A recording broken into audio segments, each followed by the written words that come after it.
Hello, everybody. Thank you for joining me for my review of the 1965 film Tomb of Ligeia, directed by Roger Corman and starring Vincent Price and Elizabeth Shepard.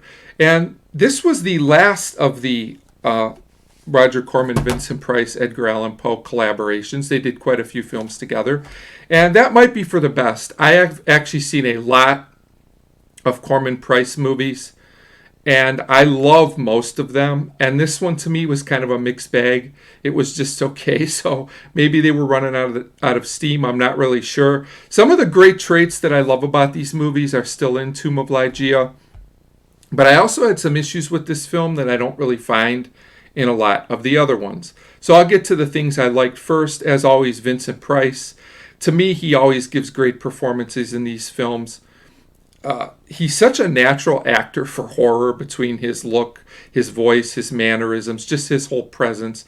And he does a great job here once again. Also, Elizabeth Shepard, an actress I wasn't that familiar with, does a fantastic job in the female lead role in this film as well. And all the supporting acting is fine as well, too. Corman does a pretty good job directing. I don't think it's his best directing work.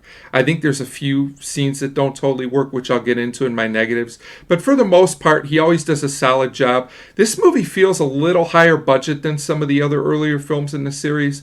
Whether it was higher budget, I'm not sure. But Corman always does a great job getting the most he can out of the limited resources he has. This is another film that has a very limited amount of sets. There's only a few locations in this film, but they're used well. So to give a basic summary of the plot of this film, basically a woman during a fox hunt. Yes, really a fox hunt.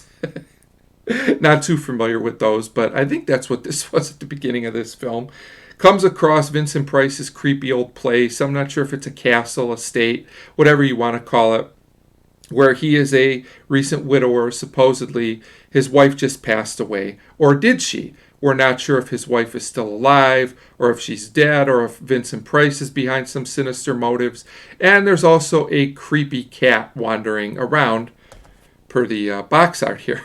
So that's the basic plot. It kind of spirals from there. And some of the other good things, this film has almost like a dreamlike quality to it, which really works. And there's a couple genuinely creepy scenes. I think some of the best scenes of any Vincent Price, Roger Corman movie. I was really invested in certain scenes. And there's a few truly disturbing scenes in this film. There was one scene that was actually pretty scary, and I actually kind of jumped a little bit, which doesn't happen too often in these older 60s films. So there was a lot I liked about this film. The cinematography is also beautiful. Probably one of the best looking films of any of the Corman Price films. So on to some of the issues I had. The first and biggest issue I have with this film is the narrative is a bit all over the place. For a plot that's so simple, a lot of stuff just seems to come out of nowhere. A lot of plot points just seem to be revealed for convenience sake. The character interactions feel a bit awkward. This is one of those scenes where all the dreamlike sequences and horror sequences work really well, but all the talking explanation type sequences kind of fall a little bit flat for me. The acting is good, but the character interactions just feel a little awkward, and they feel like they're just there to give us information instead of really building the story up. So by the end of the film, parts of the end just seem to come out of nowhere. Also, this film, even at 82 minutes, does have a few slow moments.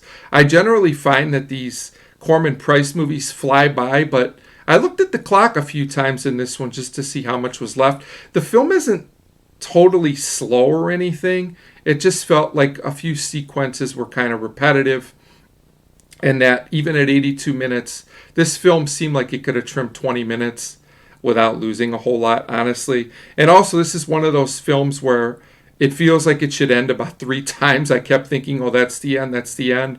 And then something else would happen to keep the film going. It's weird because I think the ending in some ways was creepy and effective, but in other ways it didn't totally work for me. It's hard to explain, and I think some may love the end, some may not like it.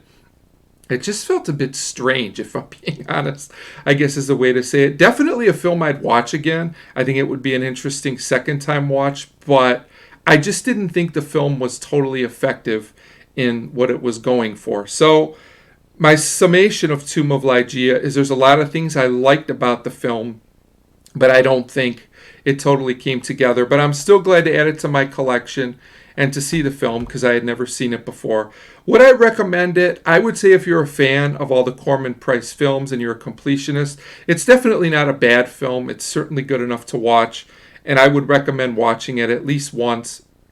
It's a decent film, but I don't think it's an essential film, just if you're a fan of horror films in general.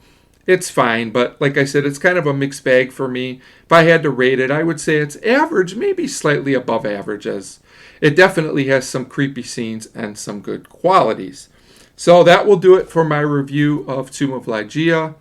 I will have some other Vincent Price, Roger Corman reviews coming up in the next couple weeks leading up to Halloween, including one of my favorite horror films of all time. I will let you guess which Price Corman film that is. Thanks for watching.